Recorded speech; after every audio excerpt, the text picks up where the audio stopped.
Tax reform has been in the offing for some time now. Higher taxes will help lift revenues as the economy slowly recovers. Gordin needs $2 billion for the 2017-2018 financial year. He's going to have to raise taxes in order to make up that shortfall going into the next tax year, which means he's going to put up taxes, he says, around about 28 billion. Now that's a huge increase for an economy that's already got fairly low growth. And so the risk is that he causes the economy to weaken further and his tax revenue comes under more pressure. It's a hard call, but one that's expected.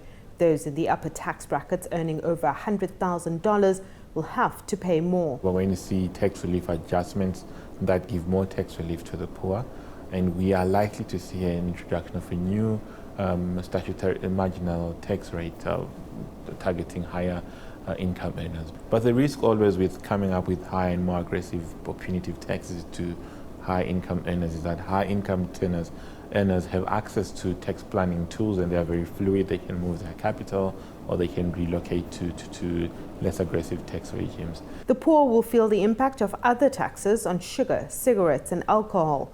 There's also speculation that VAT could increase, which affects all items, especially food.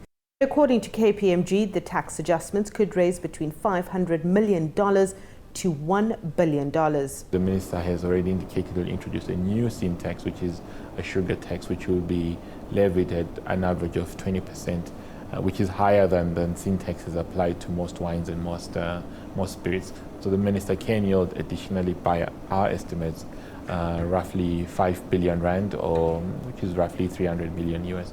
Over time, South Africa's government has increased the fuel levy well in excess of inflation, and they've used it as almost a proxy for increasing VAT. The problem is that the fuel levy is very regressive. It hurts the poor more than it hurts the rich. And if we look at the people that are paying the fuel levy, it's the whole ambit of society. And it also starts to affect the business community, and there's a direct effect from that onto inflation. The finance minister is not only trying to balance the books, but he's also fighting stiff opposition to have him removed. The minister has run a tight ship thus far. However, it seems like he's now in the way. Calls for a new captain are growing louder.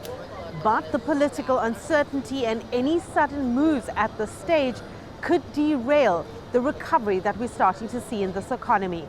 Sumitra Nydoo, CGTN, Cape Town, South Africa.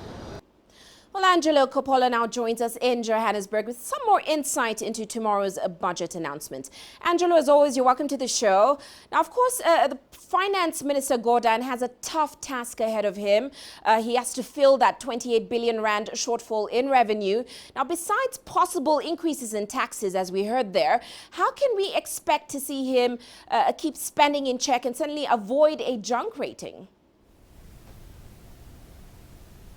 Well, it's a question he's been struggling with since the medium-term budget policy statement last year. A 1.3% economic growth rate is simply not going to be enough, and that's what they're projecting. That's the National Treasury for this year. And the rating agencies have told him that that's not enough. On cutting costs, well, it could be done in the public sector. Perhaps a freeze on the annual inflation-related increases that bloated public sector in the country has become used to over the past 18 odd years or so. It won't be a popular decision if it is taken, especially as the country prepares for some political upheaval as we head into that ANC elective Congress, but it would make a significant difference. On the other hand, of course, government is also having to find money to fund that grand infrastructure build program that they're trying to get off the ground. It's been punted as a program that's going to trigger and create jobs and fire up the stagnant economy that we're in at the moment. And it's because of those two competing issues that we can see how precarious the situation is for the finance minister. Uche?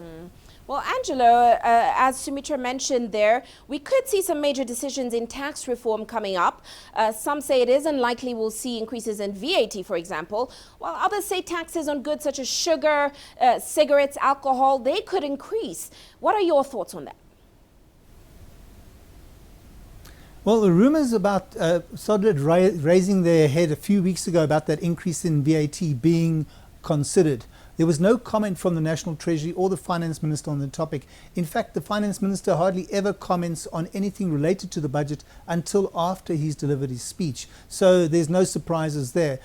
In terms of the tax on those, the increase on sin taxes, which are alcohol, cigarettes, wine, and other fortified alcohol drinks, they will be increased. And it's very likely that the increase is going to be very significant compared to previous years. So there's definitely going to be a bite for people who partake in those sins, as it were. In terms of a tax on sugar, that's probable, but we haven't had any detail yet, and there's been nothing proposed as yet. So we're going to have to wait until that happens tomorrow.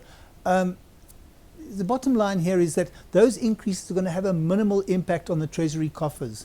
Corporate tax rates are also unlikely to be increased. In fact, some suggest that if the corporate tax rate should actually be lowered, considering that the economy is essentially in a pause mode right now. Well, let's look at the broader political picture. Gordin is under quite a lot of political pressure right now, especially from President Zuma. President Zuma would like to suddenly spend more on his radical economic transformation plan. Now, what say you on the speculation that Gordin is on the verge of being fired by President Zuma? Well, if every rumor were true, Gordon would probably have been out of a job at least 3 times last year. It didn't happen. However, when the rumors started late last week that the ex-Eskom CEO, Brian Molefe, was probably going to become an MP, the rumor mill went absolutely mad. And then this afternoon, there was some backtracking. And this could be a clue that mischief makers were at work here. Molefe was supposedly going to be sworn in on Wednesday, the day of the reading of the budget. That's now been put on hold. Instead, we've heard that a senior member of the Finance Portfolio Committee has been promoted to another committee. Supposedly, this leaves a gap for Molefe to fill if he is appointed an MP. So, is Gordon under pressure? Yes. Will he be fired? I'm not so sure. Is Molefe being groomed for Gordon's post, or perhaps that of the Deputy Finance Minister? Well, that also remains to be seen. But Zuma must have learnt a lesson from the Van Rooyen appointment reaction in 2015. So it's all likelihood it's the Deputy Finance Minister, Jonas, who's probably more at risk here than Gordin. We'll certainly be watching. Many thanks, Angelo, for those insights. Angelo Coppola joining us there in Johannesburg.